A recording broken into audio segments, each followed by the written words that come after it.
Todo el mundo tiene su agenda. Políticos, empresarios, organizaciones e individuos. La nuestra, investigar, fiscalizar, incomodar, sacar a la luz lo que nos afecta o nos quieren ocultar. Estás en sintonía de Agenda Propia.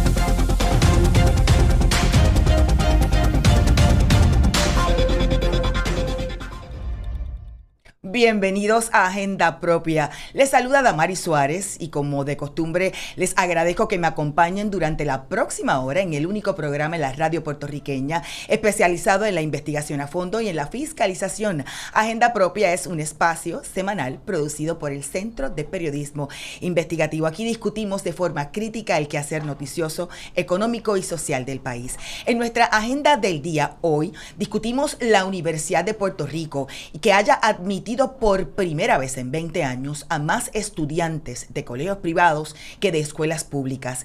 ¿Qué factores pueden estar incidiendo en esta realidad? ¿Es esto solo consecuencia de la merma poblacional? Ciudadanos cuestionan además estatus de proyecto para construir un rompeolas en la avenida Atlántico en Arecibo ante la amenaza de erosión costera en la zona. ¿Qué alternativas tienen? En breve lo discutimos. Y además, 4 organizaciones han lanzado una campaña para denunciar y poner freno a la violencia en las intervenciones contra las comunidades inmigrantes en Puerto Rico. El periodista Elivan Martínez presentará este jueves su libro Los estragos del apagón. Esto ocurrirá en la librería de Bookmark en Guaynabo. Estamos en directo por radio y por YouTube cada lunes a las 2 de la tarde. Te puedes mantener informado en periodismoinvestigativo.com. También nos puedes encontrar como @CPIPR en todas las redes sociales del centro.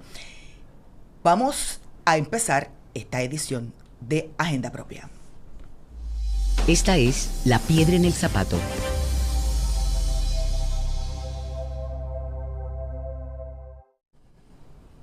Quiero darle la bienvenida a mis invitados en esta primera parte del programa para hablar de la Universidad de Puerto Rico y la admisión de estudiantes de nuevo ingreso. Y nos acompaña Víctor Rodríguez, compañero periodista del centro. ¿Cómo estás, Víctor? Buenas tardes. Muy bien, saludos, Damaris, y saludos a todas las personas que están conectadas a Agenda Propia. Además nos acompaña el catedrático, profesor, doctor, exsecretario del Departamento de Educación, el doctor César Rey. ¿Cómo está? Saludos. Muy agradecido y muy honrado de estar con ustedes aquí, así que, y con tu público. Encantado de estar con ustedes. Qué bueno que pudimos conectar y que de alguna forma podemos discutir esta historia de Víctor, que es sumamente importante porque habla sobre la admisión de estudiantes de nuevo ingreso en la Universidad de Puerto Rico, el principal centro docente del país, y un cambio que se ha dado en que por primera vez, como decía en la introducción, en 20 años hay más estudiantes de colegios privados que de escuelas públicas. ¿A qué se debe? ¿Cuáles son los principales, hallazgos de por qué se da esta brecha? Sí, así como comentas, Damari, nos dimos a la tarea acá junto con nuestra compañera Gabriela Piñero, periodista de datos también acá en el Centro de Periodismo Investigativo, de mirar esos datos disponibles que tiene la universidad, tanto de admisión como de solicitudes, y encontramos que y es bien importante que la audiencia sepa que la universidad tiene estos datos a partir de 2006. Estábamos viendo, por ejemplo, que para ese entonces, en el año 2006, el 59% de los estudiantes de primer año que eran admitidos a la universidad provenían de escuelas públicas y solamente el 39% de escuelas privadas, incluyendo escuelas iglesias. Ahora, para este semestre que está empezando, ahora en agosto de 2025, porcentualmente estamos viendo cómo solo el 47% de estudiantes que entran a la universidad por primera vez viene de escuelas públicas versus el 50% de escuelas privadas.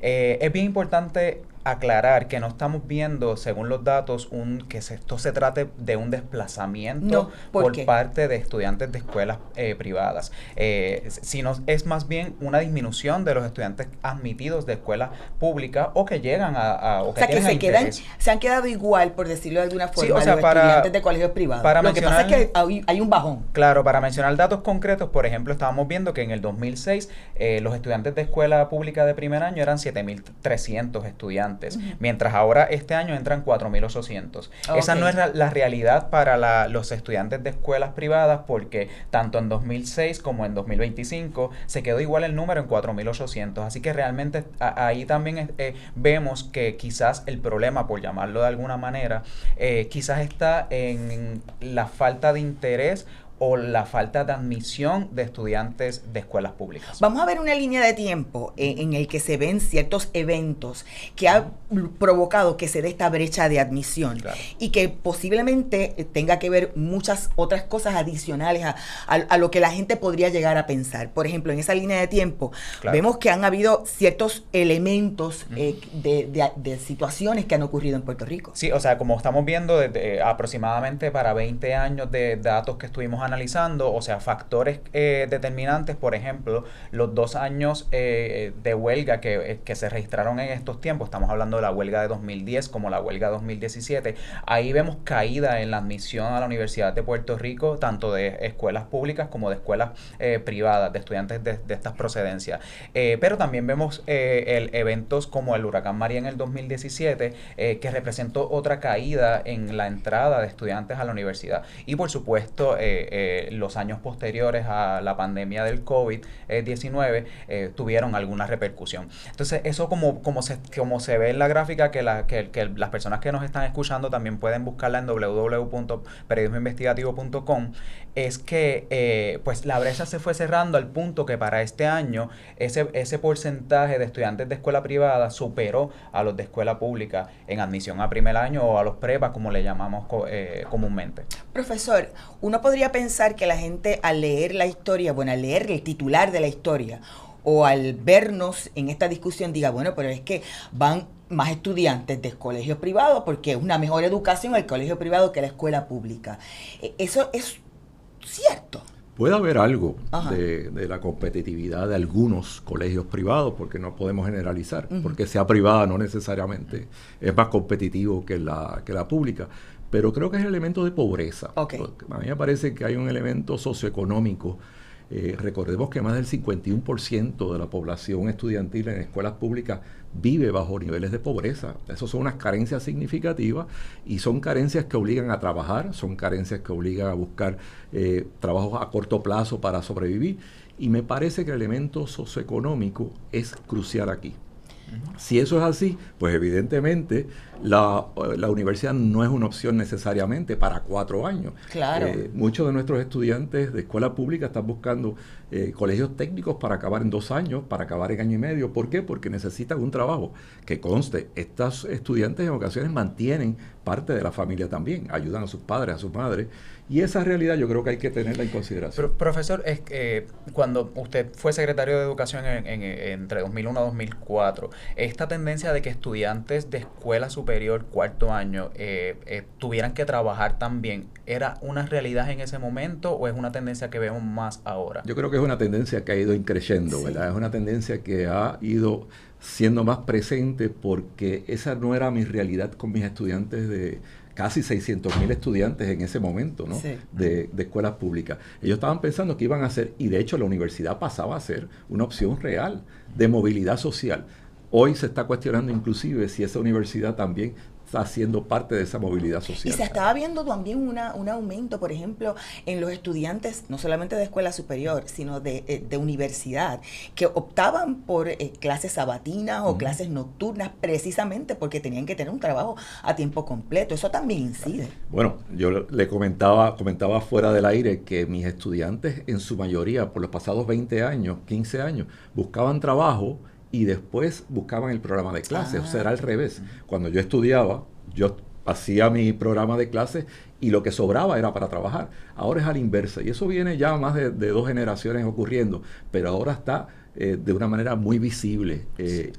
Ese incentivo a corto plazo económico pasa a desplazar literalmente los estudios. Claro, hace falta también una agresividad más clara de parte de la Universidad del Estado con relación a reclutar estudiantes. Claro, es bien importante que aclarar que también que esta tendencia que nosotros encontramos en términos de que más estudiantes de escuelas privadas están entrando a la Universidad de Puerto Rico no ocurre en todos los recintos. No. Solamente vimos, por ejemplo, en el recinto de Río Piedras que desde 2006 consistentemente esta tendencia se está marcando. Pero más reciente en el recinto universitario de Mayagüez y en el de Bayamón, desde hace 7 y 5 años, es que se vio ese cambio, donde más estudiantes de escuelas privadas están entrando. Me gustaría que ambos hablaran un poco, y tiene también alguna tangencia el hecho de que se hayan aumentado tan drásticamente los créditos. Porque hay un aumento, ¿verdad? No cabe duda, y de nuevo redunda en la pobreza. O sea, en la medida que cuesta más caro el crédito, en la medida que es mucho más difícil lograr tener 12 o 15 créditos, y de hecho, a eso tenemos que agregar las políticas federales fiscales que vienen para la universidad en términos generales, las de Estados Unidos y Puerto Rico, donde en un momento dado se habló que tenían que mantener una carga completa de 15 créditos, de lo contrario no se le iba a otorgar becas. Así que, sin duda alguna, tiene que ver todo este elemento económico como fuente principal y esperar nosotros que pueda haber más flexibilidad en los currículos. Yo creo que eso que mencionaba Damaris es bien importante. En ocasiones la universidad ha sido muy encajonada, ¿verdad? Y no ofrece cursos necesariamente de noche con la abundancia que debería ofrecerlo. Los cursos sabatinos no son abundantes tampoco. De hecho, el recinto de Río Piedras en ocasiones está vacío los viernes por la tarde y los sábados por la mañana. Y hay desde hace décadas universidades que dan lo que ellos llaman el colegio o la universidad de fin de semana, el Weekend College, donde te dan la alternativa de tú seguir un grado a través de viernes, sábado y domingo inclusive. Claro. Sí, y a eso también le sumamos que determinados servicios, por ejemplo, en el caso del recinto de Río Piedras, sabemos que desde el paso del huracán María, las residencias estudiantiles están cerradas. Entonces, estudiantes que requieran de este servicio, que vengan de pueblos limítrofes, más lejanos, pues entonces no tienen dónde hospedarse. Sabemos que el tema que tú bien has trabajado, el tema de la vivienda en Puerto Rico, pues cada vez es mucho más complejo, es más caro, pues son unas realidades que excluyen, o digo, que no excluyen también el solo hecho de que la matrícula sea más cara o que los créditos sean más caros, es que también hay todo un componente alrededor de lo que significa estudiar en la universidad que está más encarecido. Y uno pensando acá, los recortes fiscales que ha impuesto la Junta de Control Fiscal a la Universidad de Puerto Rico también han redundado en recortes de ese ofrecimiento. Sí, o sea, esa variedad no se puede dar y muchos se quedan fuera. Si no lograste los créditos que querías, pues te vas y buscas un trabajo porque no tienes otra. Yo creo que en los últimos 15 años se redujo en un 50%. Wow, 50%. El presupuesto de la Universidad de Puerto Rico. Eso es dramático porque eso supone menos contratación, eso supone más profesores a tiempo parcial, que habla de cierto grado de inestabilidad laboral, ¿verdad?, dentro del recinto, y habla también de la carencia de cursos, porque no se van a dar todos los cursos que se tenían que dar porque no hay presupuesto para eso. Inclusive la carga para los profesores puede variar y la cantidad de estudiantes por salón también puede variar. Todo eso afecta el proceso educativo universitario. Hablábamos también para el reportaje que pues hay unas responsabilidades también del Departamento de Educación, que hay unas fallas estructurales, ha habido unos cambios casi incontables de secretarios y secretarias al mando de la agencia. Si nos puede hablar un poco más en términos de cómo este tipo de situaciones en el Departamento de Educación pueden afectar las ganas de estudiar o incluso las posibilidades de entrar a la universidad. Yo comentaba para el artículo en cuestión que College Board hace más de 20 años hizo un estudio de transición de escuela superior a universidad y casi el 50% de los estudiantes que entran en el primer año de universidad se dan de baja en año y medio. Wow. Que eso es dramático. Eso habría que actualizarlo, pero en aquel momento era dramático. Yo no dudo que ahora sea igualmente de perverso, ¿verdad?, esa estadística. Igualmente, yo creo que la necesidad que hay en este momento de buscar alternativas desde el punto de vista educativo, pensar que la educación tiene unos proyectos fundamentales que no puede abandonar, están sobre el tapete. Las políticas fiscales van a lacerar, sin duda alguna, todo el proyecto educativo universitario. La Junta de Control Fiscal de por sí está fiscalizando inclusive cuánta oferta se debe hacer. Me refiero a cursos. Ajá. Pero hay datos dramáticos, ¿verdad?, de que en 20 años ha habido cerca de 15 secretarios de educación. Así que esa inestabilidad de la que hablábamos es un hecho. Cada secretario trae un proyecto distinto. ¿Cómo uno puede medir rendimiento académico si ha habido tanto cambio, tanto vaivén, tanta alternancia política al interior del Departamento de Educación? A mí me parece que eso genera una pérdida multimillonaria de dinero, pero genera también la falta de interés de los estudiantes de continuar. No necesariamente están llegando preparados adecuadamente a la universidad nuestros estudiantes, precisamente por esa inestabilidad. Así que la premisa es correcta. Vamos a ver un corte de unas entrevistas que hiciera Víctor para el reportaje sobre el Centro Universitario para el Acceso, lo que le han llamado el CUA. Todo pintan que en Puerto Rico no hay pobreza y en realidad hay pobreza. Que pues lo pongan más bonito, puede ser, pero en realidad la pobreza tiene el mismo nombre, pobreza.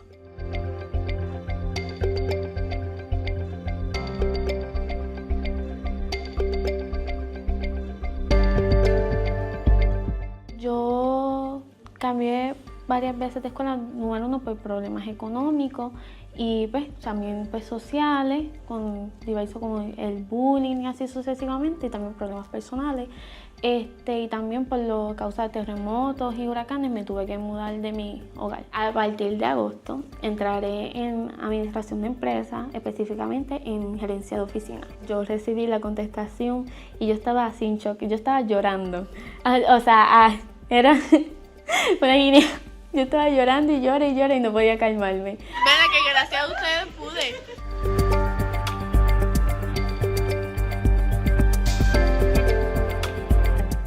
Los planes que tenía antes no eran muy seguros, eran como que ideas momentáneas que tenía. La única idea que yo siempre tuve y era como que meterme a cocina. A cocina que no hay más nada. Porque como que también te dicen, tienes que buscar algo que ofrezca, te paguen bien. Cuando yo entré aquí como que me di cuenta que no es lo que te paguen, sino lo que te gusta y lo que te apasione, porque si te apasiona lo vas a lograr, si no te apasiona no lo logras. La educación que nos brindan no es algo que sea muy efectiva hoy en día en otras partes, pero sí, por lo menos en mí siempre ha sido efectiva y me ha ayudado y me ha educado, y en mi entorno con mis amistades también han aprovechado mucho. Gracias a ellos supimos un montón de cosas del colegio, gracias a ellos yo tuve la oportunidad de entrar al recinto. El Centro Universitario para el Acceso surge en el 2007 como un proyecto piloto.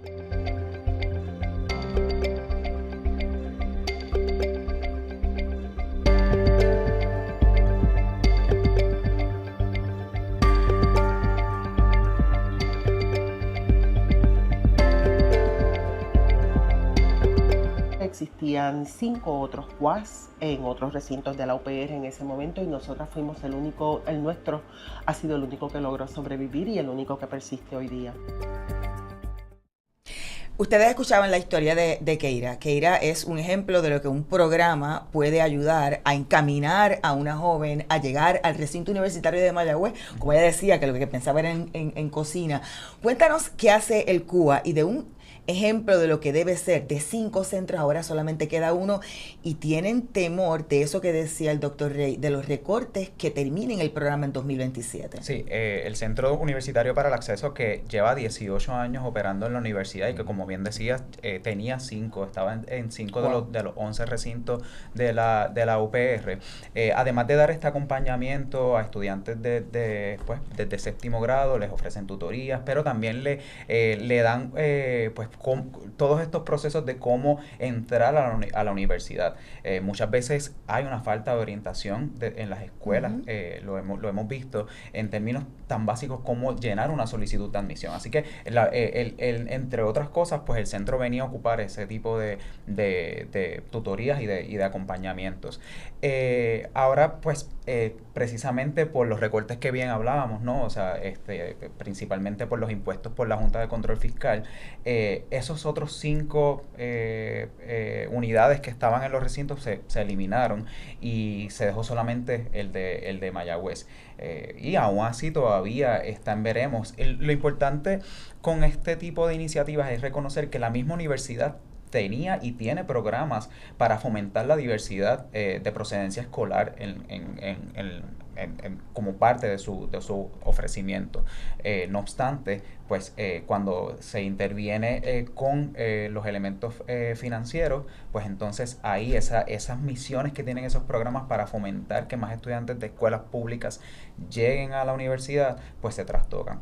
Y es bien importante también mencionar a modo de contexto que cuando tuvimos la oportunidad de hablar con la nueva presidenta de la Universidad de Puerto Rico, la doctora Sayira Jordán, ella pues precisamente entre sus planes estima fomentar ese tipo de programas. En su momento no conocía del Centro Universitario para el Acceso como uno de esos programas que ya existen y que no lo conocía y cuando se le preguntó que si había oportunidad de pues inyectarle fondos nuevamente para tratar de pues expandirlo como existía antes, pues ella se apeló a que la universidad pues financieramente pues está complicada y pues quizás esa opción no estaba sobre la mesa. El problema fiscal afecta en todo, lo vemos en esto, doctor, y qué nos puede esperar o qué deberíamos esperar cuando pues vienen recortes también de unas políticas de la presidencia de Donald Trump. Yo creo que lo peor es que los recortes son para los más vulnerables. Entonces, los que más necesitan, aquí se va a afectar título 1, título 2, título 3, todo lo que es consejería, apoyo en horario no lectivo, o sea, después el horario extendido, sí, las escuelas, todo eso supone orientación y precisamente encaminar esos estudiantes para el mundo universitario, que a su vez va a recibir recortes significativos en todo aquello que ha sido hasta ahora para los estudiantes más pobres. Así que hay que fomentar la filantropía para la universidad, hay que activar unos exalumnos que tienen mucho prestigio y que tienen, algunos de ellos, mucho dinero y tienen posibilidades de apoyar a la universidad, y entender que este es un proceso que no va a descender por los próximos 3 años, salvo que ocurra un fenómeno. O sea, en otras palabras, nosotros tenemos que prepararnos para este cuatrienio para buscar un plan alterno, algo que no va a mejorar, va a empeorar. Hasta ahora se han detenido algunas de estas políticas por los recortes, por las situaciones jurídicas, pero eso no va a durar necesariamente. O sea, el presidente Trump ha manipulado la situación de tal manera que el Tribunal Supremo acaba dándole la razón a él y por lo tanto todo lo que él planificó como proyecto se va a implantar. La Universidad de Puerto Rico, la Universidad del Estado, va a sufrir el mayor efecto de eso. Sí. No me cabe la menor duda. Es importante señalar que el CUA nace a partir de un estudio que las colegas hacen, son colegas del recinto universitario de Mayagüez, donde no había casi estudiantes de escuela pública entrando, irónicamente, a Mayagüez. De ahí es que surge este proceso y en el 2007 pues comienza un proyecto que me parece a mí que es loable y que deberíamos hacer en los 11 recintos. ¿Cuánto más puede agravar el asunto el hecho no solamente de las políticas fiscales locales y las políticas fiscales de Donald Trump, el hecho de que aquí hay un plan de ajuste de la deuda para pagar la bancarrota de la deuda de la Autoridad de Energía Eléctrica, que posiblemente nos toque con el cambio de la Junta de Control Fiscal, una tarifa especial adicional a la que ya pagamos? Eso redunda en los gastos que tienen normalmente las familias y encarece el costo de vida, y si le sumamos la inflación que puede venir por ahí por todas las tarifas del presidente Donald Trump, o sea,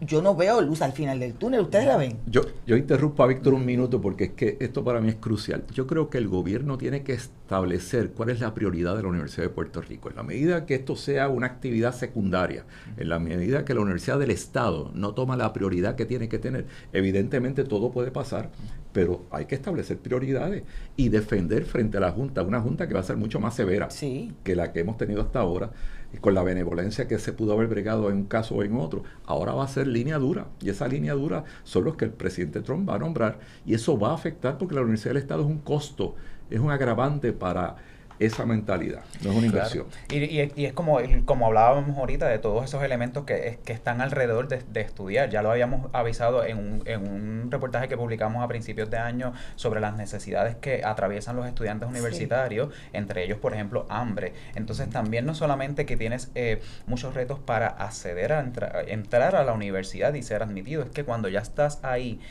todos los retos que conlleva permanecer, o sea, y estudiar en una precariedad complejidad, estudiar muchas veces con hambre, como evidencia ese estudio que realizó el recinto de Río Piedra, pues también pone en cuestionamiento el tipo de universitarios que estamos preparando, o sea, que la complejidad y el peligro de romantizar también estudiar bajo ese tipo de condiciones, sin vivienda, con una pobre alimentación. La gente se quita, es que uno se tiene que quitar en algún momento porque no se puede. O sea, es difícil, complicado estudiar, imagínense con todos esos factores que está mencionando Víctor. ¿Qué debería ocurrir? ¿Qué alternativas se deben buscar? Y sobre todo, ¿qué puede hacer el Departamento de Educación camino a fomentar el que sus estudiantes, ahora se aprobó una legislación que asegura la admisión inmediata a estudiantes, incluyendo estudiantes de escuela pública? Un poco eso puede ayudar, ¿qué otras cosas se deben hacer? Yo lo veo como un paso positivo. Sí. O sea, yo creo que en la medida que sea selectivo, o sea, que estamos haando, eso no garantiza éxito necesariamente, Sí. pero en términos de notas, porque ya el examen de College Board no rinde cuenta sobre ese proceso, ese % tan exquisito desde el punto de vista de selectividad puede dar un resultado, porque puede entonces incentivar algo que la universidad no necesariamente lo ha hecho con la agresividad debida, que es fomentar el ingreso a la Universidad de Puerto Rico. Las universidades privadas históricamente han sido bien agresivas con esa población de escuelas públicas. La Universidad del Estado pensaba que podían llegar por osmosis, que se iban a pegar. Yo creo que cambió el paradigma, yo creo que cambiaron las situaciones, y ese elemento de esa ley podría ser favorecedor para la Universidad de Puerto Rico. Sí. No obstante, hay que levantar un plan nacional, ¿verdad? Un plan de país para la Universidad de Puerto Rico, donde el sector privado tome la iniciativa en términos de aportar a esa Universidad del Estado. Me consta que los grandes bancos, me consta que la industria prefiere a los egresados de la Universidad de Puerto Rico frente a otras universidades en algunas de estas disciplinas. Así que, Víctor, había mucho temor de la coordinadora del CUA con respecto a qué va a pasar a partir de 2027. ¿Qué ven en términos generales y qué vieron, debo decir, en términos generales los entrevistados? Sí, o sea, técnicamente, precisamente por el tema de los recortes, pues hay ese nivel de incertidumbre. Pero antes de hablar de eso, rapidito, quería matizar en términos de la ley 113, que es la que se acaba de aprobar. Es bien importante tener en consideración que, aunque sectores como el profesor dice la avalan y demás, también hay mucha preocupación porque esta ley no proyecta cuánto es el aumento que va a tener de matrícula los estudiantes, o sea, de la cantidad de estudiantes que llegarían y cuánto supondría la mayor necesidad de dinero, por ejemplo, de fondos para mínimamente pagar luz, pagar agua, contratar más profesores en caso de que se requiera abrir más secciones. Así que, si bien resuelve quizás lo que es la entrada en términos de números, hay otros factores que no considera en la ley, y que, por ejemplo, la presidenta de la Universidad de Puerto Rico en su momento nos indicó que ella estaría dispuesta a solicitar enmiendas para que se asignen fondos a raíz de ese tipo de vacíos. Gracias a ambos. Claro. Era Víctor Rodríguez, periodista del Centro de Periodismo Investigativo, el doctor César Rey, catedrático y exsecretario del Departamento de Educación. Vamos a una pausa. Cuando regresemos en Agenda Propia hablamos sobre la erosión costera, el problema que tiene en la costa de Arecibo y unos proyectos. ¿En qué estatus están estos proyectos para la construcción de un rompeolas? ¿Estás conectado? Agenda Propia. Agenda Propia regresa en breve. Si tienes una solicitud de investigación, queja, aclaración, orejita, prueba, inquietud u observación sobre alguna información publicada por el Centro de Periodismo Investigativo, escribe al correo electrónico info@periodismoinvestigativo.com. Los estragos del apagón es una crónica del periodista Eliván Martínez Mercado, que publicó las historias de cientos de fallecidos tras el paso del huracán María en 2017, así como los daños causados en el sistema eléctrico. El libro es un relato esencial, nutrido de pruebas y testimonios, para entender que la falta de electricidad le quita la vida a los puertorriqueños. Ordena tu copia en kiosco.periodismoinvestigativo.com. Tu apoyo es vital para que podamos seguir investigando con rigor y transparencia. Busca al Centro de Periodismo Investigativo en todas las redes sociales. Estamos como CPIPR en Facebook, Instagram, X, LinkedIn y YouTube. Mantente al tanto de nuestras investigaciones, dale like, comenta y comparte. Apoya el periodismo independiente. Puedes apoyar el trabajo del Centro de Periodismo Investigativo con un donativo a través de ATH Móvil siguiendo estos pasos. Abre tu aplicación de ATH Móvil en tu celular. Selecciona la opción de donar y escribe CPI en la barra de búsqueda. Escribe la cantidad que deseas aportar y completa tu donación. Cada contribución es importante para seguir haciendo el periodismo que Puerto Rico necesita.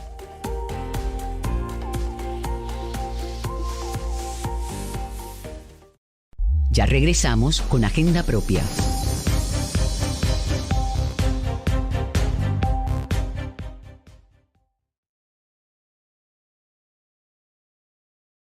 Investigativo. Soy Damari Suárez y como siempre busca nuestras historias en periodismoinvestigativo.com y en las redes sociales del centro. Allí nos encuentras como @CPIPR. También te puedes suscribir a nuestro canal de YouTube. Activa la campanita para que no te pierdas ninguno de nuestros programas. Vamos a la cita directa.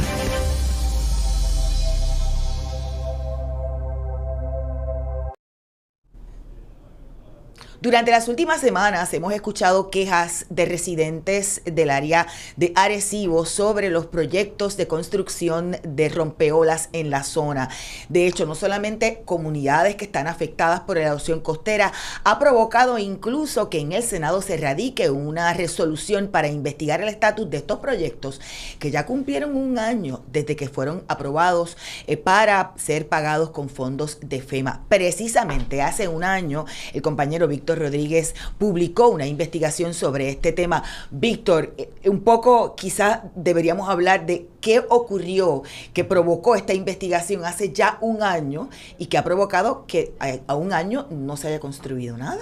Sí, gracias Damaris. En efecto, cuando tuvimos la oportunidad de visitar la zona hace un año, precisamente la historia salió el 6 de agosto del 2024, en ese entonces precisamente habíamos visto que el incremento de la erosión costera seguía afectando a comunidades tanto de la zona de Redioville como Barrio Obrero y también en Islote, en Arecibo. Es importante tener en cuenta que Arecibo es uno de los municipios en Puerto Rico más afectados por la erosión costera según las investigaciones del Instituto de Investigación y Planificación Costera que dirige la profesora y doctora Maritza Barreto, y por esa razón quisimos saber cuáles eran las soluciones que se estaban buscando para proteger a estas cientos de familias que viven en la costa de Arecibo y que pues de alguna manera tenían muchos temores de que el mar de alguna manera no solamente les socavara sus propiedades, sino que también que les afectara su vida. En ese momento encontramos que la solución gubernamental era la construcción de 2 rompeolas, uno ubicado frente a Barrio Obrero y otro frente a Redioville, con fondos de FEMA que ascienden a 36 millones.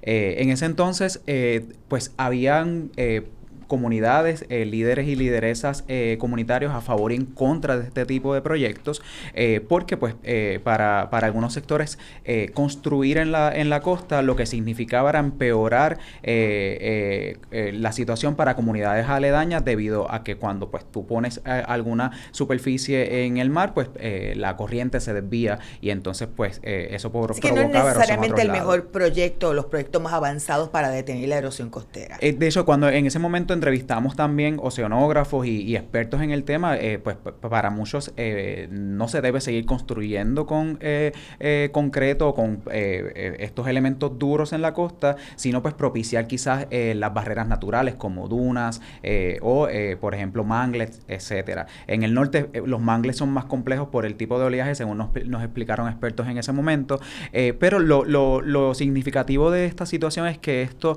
nosotros lo denunciamos hace un año y cuando miramos ahora mismo, todo está igual. El FEMA había asignado estos 36 millones, de los que solamente se han obligado 2 millones para la etapa de diseño, de estudios y de permisos para la construcción. Y de esos 2 millones, apenas 500,000 son los que se han ido, los que se han desembolsado. Para un poco hacer como hace Vanessa, ponerlo en arroz y habichuela, nuestra compañera que trabaja temas de reconstrucción. Una cosa es lo aprobado, que son 30 y pico de millones. pero lo obligado es lo que se supone ya. Lo que está asignado está separado. 2.036.000 y de eso, lo que se ha desembolsado, que es lo que se salió le de las dio cuentas. ya, exacto, ya lo que tiene el municipio. $500,000, Víctor. Sí, y entonces el tema con eso es que es para la parte de diseño y de estudios y permisos, o sea que eso no tiene nada que ver con la construcción per se o la acción de colocar o algún tipo de protección para estas comunidades que siguen allí. Entonces, a raíz de eso es que en efecto, pues la senadora por el distrito de Arecibo, Brenda Pérez Soto, radicó esta resolución del Senado para investigar qué está ocurriendo con esos dineros y por qué no se mueve ese proyecto.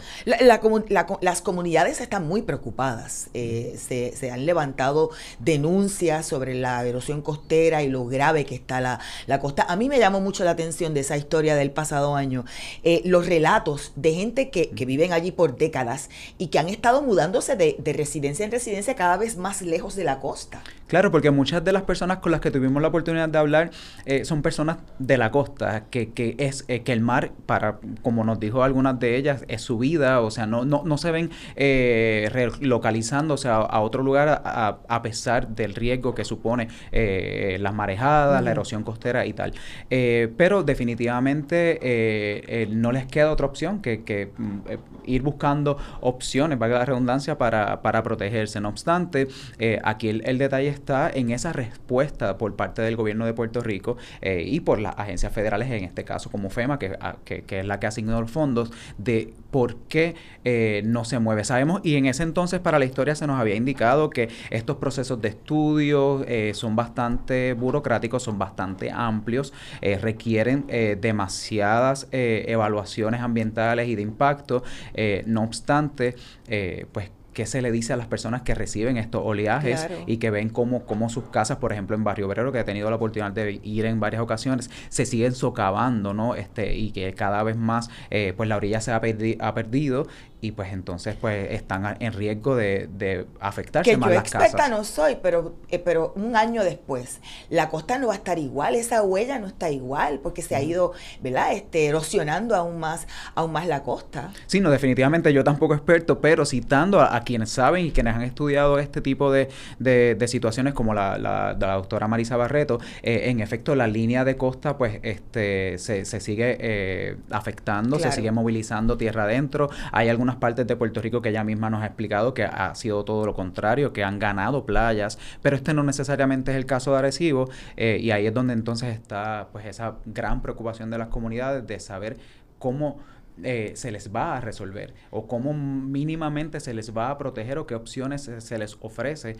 para poder entre todas las cosas salvar sus vidas, ¿no? Estamos entrando en la época pico de la temporada de huracanes y obviamente debe haber mucha preocupación de la comunidad. Lo que leí es que hay una gran erosión costera en esta zona, que hay mucha preocupación de las comunidades. ¿Están en peligro esas comunidades en la medida en que haya un oleaje alto? Bueno, vuelvo, lo que nos han comentado pues expertos entrevistados para esa historia en particularmente es que debido pues a las marejadas que ocurren, o sea, sabemos que por ejemplo cuando en estos fenómenos como el que acabamos de atravesar con Erin en este fin de semana, pues que el oleaje aumenta, pues eso de alguna manera pues sí representa un riesgo para estas poblaciones, independientemente esté el área socavada o erosionada como tal. Así que definitivamente pues lo preocupante es que las opciones que se establecen por la vía gubernamental son de tiempo, que requieren mucha evaluación, son de mucho dinero, pero si no se agilizan, pues también pues el tiempo se hace mucho más extenso y las poblaciones más afectadas. ¿En manos de quién está la responsabilidad de esa construcción? Entendemos que estos son fondos de FEMA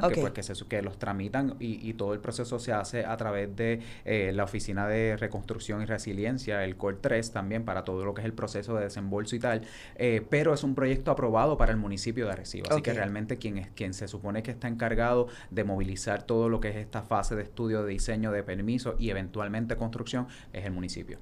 Bueno, obviamente vamos a darle seguimiento a la resolución aprobada, ¿no? Radicada por la senadora del Distrito de Arecibo, Brenda Pérez Soto. Esta resolución del Senado es la 264. Estaba leyendo que ordena la investigación de qué ha ocurrido con estos fondos y que se supone que rinda un informe a 30 días de que sea aprobada y evidentemente buscar qué ha ocurrido con esa situación, que como muy bien decía hace un rato, solamente se ha tramitado el asunto de los permisos y de los estudios preliminares, no ha habido ningún otro asunto. Sí, esos los fondos que se adelantaron son para esa fase de diseño, estudios y permisos para las obras. Gracias, Víctor. Claro. Víctor Rodríguez, periodista del Centro de Periodismo Investigativo. Ustedes pueden buscar esta y otras historias de Víctor en periodismoinvestigativo.com. Vamos a una pausa. Al regreso, hablo con líderes de organizaciones de defensa de derechos humanos que se han unido para una campaña para crear conciencia sobre los asuntos vinculados a la migración y las intervenciones de las autoridades federales antimigratorias. ¿Estás conectado? Agenda Propia.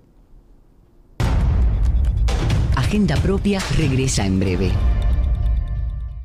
Si tienes una solicitud de investigación, queja, aclaración, orejita, prueba, inquietud u observación sobre alguna información publicada por el Centro de Periodismo Investigativo, escribe al correo electrónico info@periodismoinvestigativo.com. Los estragos del apagón es una crónica del periodista Eliván Martínez Mercado, que publicó las historias de cientos de fallecidos tras el paso del huracán María en 2017, así como los daños causados en el sistema eléctrico. El libro es un relato esencial, nutrido de pruebas y testimonios para entender que la falta de electricidad le quita la vida a los puertorriqueños. Ordena tu copia en kiosco.periodismoinvestigativo.com. Tu apoyo es vital para que podamos seguir investigando con rigor y transparencia. Busca al Centro de Periodismo Investigativo en todas las redes sociales. Estamos como CPIPR en Facebook, Instagram, X, LinkedIn y YouTube. Mantente al tanto de nuestras investigaciones, dale like, comenta y comparte. Apoya el periodismo independiente. Puedes apoyar el trabajo del Centro de Periodismo Investigativo con un donativo a través de ATH Móvil siguiendo estos pasos. Abre tu aplicación de ATH Móvil en tu celular. Selecciona la opción de donar y escribe CPI en la barra de búsqueda. Escribe la cantidad que deseas aportar y completa tu donación. Cada contribución es importante para seguir haciendo el periodismo que Puerto Rico necesita.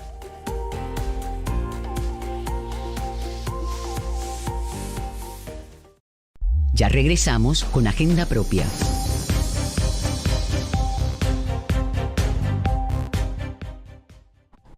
Y estás conectado con Agenda Propia, una producción del Centro de Periodismo Investigativo. Soy Damaris Suárez y como siempre te recuerdo que puedes buscar todas nuestras historias en periodismoinvestigativo.com y en las redes sociales del centro. Además, suscríbete a nuestro canal de YouTube y activa la campanita para que no te pierdas ninguno de nuestros programas.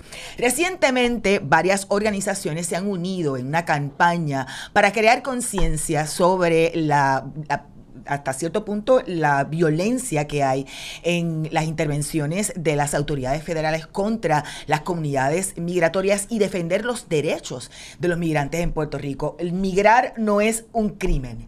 Y tengo ya aquí en nuestro estudio de APTV a la querida Annette Martínez, quien es la directora ejecutiva de ACLU Puerto Rico. ¿Cómo estás? Saludos. Muy bien, saludos Damaris, qué bueno que estamos aquí contigo. Qué bueno, y Mari Narváez, también directora ejecutiva de Kilómetro Cero. Saludos. Saludos Damaris. Vamos a hablar un poco de la campaña, cómo surge la campaña y qué intenciones tienen, qué busca la campaña Migrar no es un crimen. Mira, Damaris, la campaña nace de una colaboración que ya existía entre estas organizaciones que son ACLU de Puerto Rico, Amnistía Internacional, Kilómetro Cero y Comuna Caribe. Llevamos años realmente con diferentes preocupaciones en torno a las poblaciones migrantes en Puerto Rico, pero este año, cuando empiezan las redadas, fue un punto de inflexión importante, ¿verdad?, para el ejercicio de los derechos fundamentales en nuestro país. Y un país que ha sido un país de acogida De momento se está viendo amenazado por una violencia institucional, por unas prácticas y unas políticas que no representan ¿verdad? Los valores democráticos, que no representan tampoco los valores nuestros como sociedad. Y teníamos que hacer algo. Y esta campaña, Migrar no es un crimen, cuya identidad está basada en la bandera de Puerto Rico, porque eso es lo que nos une, ¿verdad? Pues busca descriminalizar el discurso de la migración, establecer claramente que las personas migrantes no están cometiendo un crimen ni un delito, ¿verdad? Por el mero hecho de migrar. Y en segundo lugar, apelar a la solidaridad que tiene este pueblo, que siempre ha tenido, no solo, ¿verdad?, con las comunidades migrantes en general, empezando por las hermanas y los hermanos caribeños, que son de los más afectados en este proceso de violencia del ICE y las políticas del presidente Trump. Antes de hablar de esa solidaridad, es importante lo que planteaba Mari. O sea, migrar o ser un migrante no es un crimen, o sea, y es literal, no es un crimen. De hecho, de los 928 arrestos que ha habido hasta o intervenciones, arrestos que ha habido hasta el 1 de agosto, solamente 109 tenían un expediente criminal, licenciada. Sí, los datos, ¿verdad?, que ha levantado incluso Kilómetro Cero y los han analizado y no han sido desmentidos por el ICE, todo lo contrario, los han aceptado. Es que 9 de cada 10 personas, de las personas detenidas por el ICE, no tienen ningún tipo de historial criminal. Pero yo quiero aclarar, ¿verdad?, es que esto se presta confusión. La narrativa de que migrar o cualquiera que es detenido es un criminal es eso, es una narrativa y tiene un propósito muy claro, ¿verdad? De que usted y yo, nosotras, el pueblo, acepte como buena esas detenciones. Y la realidad es que no solamente migrar no es un crimen, sino que es un derecho. Es una protección que tenemos todos y todas de movernos, de salir de nuestros países y de regresar a ellos en caso de que sea necesario. Y por eso incluso la legislación federal en Estados Unidos tiene toda una serie, es bien complejo, tiene muchísimas secciones y artículos que establecen distintas maneras en que una persona que migra puede regularizar su estadía en este país, en Estados Unidos o en el territorio nuestro ocupado. Así que la realidad es que migrar por migrar no es un crimen. Todo lo contrario, lo que tiene que haber es protección a ese proceso que ya establece la ley para permitir que estas personas puedan regularizar su estadía. Yo vi un video que ha circulado en las redes recientemente, en los pasados días, de un dueño de un negocio en Santurce que literalmente sacó, porque no tenía ninguna orden, a los agentes federales de su negocio, increpándole que tenían que pedirle permiso a él para entrar a su negocio. Previo a eso, han habido amenazas, por llamarlo de alguna forma, de las autoridades federales de que se radicaran cargos a aquellos que eviten o intervengan, ¿verdad? Que intervengan en una intervención, valga la redundancia. Esta campaña apela a eso, a que la gente sepa qué puede hacer en momentos en que llegan los agentes de la ICE. Definitivamente necesitamos que más gente asuma esa postura que asumió ese comerciante, y a eso es que estamos apelando directamente, a que saquemos la cara a aquellas personas que tenemos, ¿verdad?, que somos puertorriqueñas, que no tenemos que regularizar nuestro estatus. Tenemos en este momento la obligación ética y moral de salir adelante a defender, a proteger y a exigir el respeto de los derechos. Aquí los valores democráticos, como te decía, se están rompiendo, se están deteriorando aceleradamente por estas nuevas políticas que son de corte neofascista y que son racistas, abiertamente racistas, y nosotros no podemos permitir eso. Así que eso es lo que queremos, que la gente se adhiera a nuestros reclamos en sacalacarapr.com, y que eso signifique también salir a la calle, organizar en su comunidad, grabar estas intervenciones, gritar cuáles son los derechos, decir, esto no lo aceptamos. Eso es importante, que se puede hacer, que se puede hacer, que no se puede hacer. Exactamente, y lo que hizo, tú estás hablando del caso del señor Polanco. Ese mismo. Es un, que no me acordaba del nombre. Un dueño de negocio que además se naturalizó estadounidense hace más de 20 años. Okay. Y él salió en la defensa de lo que tenemos que salir todos y todas, ¿verdad? De ponerle un detente a estas detenciones abusivas e ilegales. Él no hizo nada ilegal. Todo lo contrario, quienes venían a fuerza, sí, pues por supuesto, y eso es lo que queremos, ¿verdad? Tenemos que adueñarnos de nuestros derechos y exigir que se cumplan con nuestros derechos. Nadie tiene que entrar a su casa, nadie tiene que entrar a su negocio sin una orden judicial que así lo exija, y eso es parte de ese trabajo que estamos haciendo estas organizaciones a través de esta campaña, pero también estamos exigiendo que el gobierno de Puerto Rico y los gobiernos municipales asuman su responsabilidad y protejan a nuestra población, tanto la población con ciudadanía estadounidense como la población puertorriqueña y la población residente, sean o no migrantes, que puedan tener sus derechos y se les proteja su derecho a recibir cualquiera de servicio esencial de salud, ir al hospital sin tener miedo, ir a las escuelas sin miedo. Ya sabemos, Damaris, que hay escuelas aquí en Barrio Obrero y en Puerto Nuevo donde ha habido una merma grandísima de estudiantes, ¿verdad?, cuyos familiares son migrantes y hay un miedo de ir a la escuela. Aquí hay una responsabilidad de parte del secretario de Educación de nuestro gobierno de establecer guías y protocolos claros y de proteger no solamente la escuela, sino los caminos aledaños, claro, para que las familias puedan asistir de manera segura. Invitamos a que nos visiten a Saca la Cara PR Puerto Rico. Ahí tenemos una carta que invitamos a todos que la firmen. Es una carta donde se apoya un proyecto de ley, el proyecto de ley 331 que está ante la Cámara de Representantes. Hoy estaban buscando firmas, ¿verdad? Estamos buscando firmas y queremos que todos y todas ¿Qué busca este proyecto? Este proyecto busca que el gobierno de Puerto Rico establezca una política donde se asegura que hay lugares sensibles, protegidos, como dijimos, iglesias, hospitales, escuelas, lugares donde no se va a permitir la entrada de oficiales de seguridad para este tipo de detenciones. En segundo lugar, que nuestros recursos no sean utilizados, nuestros dineros no sean utilizados para facilitar o colaborar con las redadas estas de detenciones racistas y discriminatorias que está llevando a cabo el gobierno federal. Y en tercer lugar, que no se preste más el gobierno de Puerto Rico para facilitar información que entendemos confidencial, como ocurrió con las licencias de conducir. Los únicos municipios, ¿verdad?, se han mantenido en 2 municipios los que se han declarado ciudades santuarios. Mira, Damaris, hasta el momento Aguadilla y Hormigueros han sido los municipios que se han declarado santuarios, pero sabemos que esta discusión está bien activa en distintos municipios y que ha habido presión de parte del gobierno central para evitar que más municipios se declaren santuarios. Pero nosotros desde aquí aprovechamos para dejarles saber a todos esos municipios, mire, declararse municipio santuario no conlleva una ilegalidad.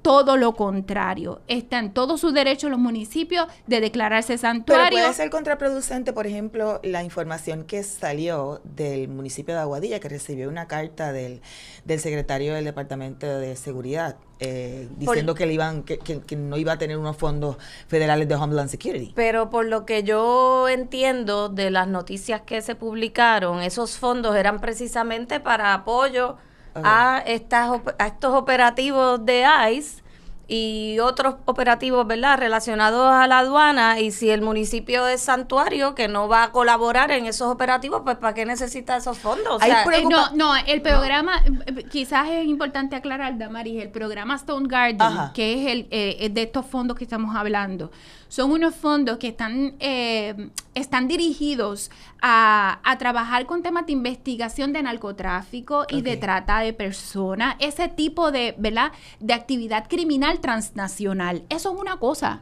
Otra cosa es que nuestros municipios estén colaborando y identificar gente en la calle, en la playa, como le pasó a Aracelis en Cabo Rojo, para preguntarle si tiene o no documentos. Sí. Y eso es lo que nosotros buscamos, que los municipios se nieguen a hacer ese trabajo, que es el trabajo realmente que ha resultado en violaciones crasas, ilegales, y que determinan que una persona se quede aquí tranquila haciendo sus procesos migratorios como se supone, o que termine en un alligator Alcatraz. Y queremos evitar eso. En una cárcel sin haber cometido crimen alguno. O sea, esto es un asunto extremo. Las personas están siendo enviadas fuera de su país a sitios muy hostiles, como ese alligator Alcatraz, ¿sabes? Sin haber hecho nada prácticamente, por no tener unos papeles, que es un proceso, ¿verdad? Que a veces los arrestan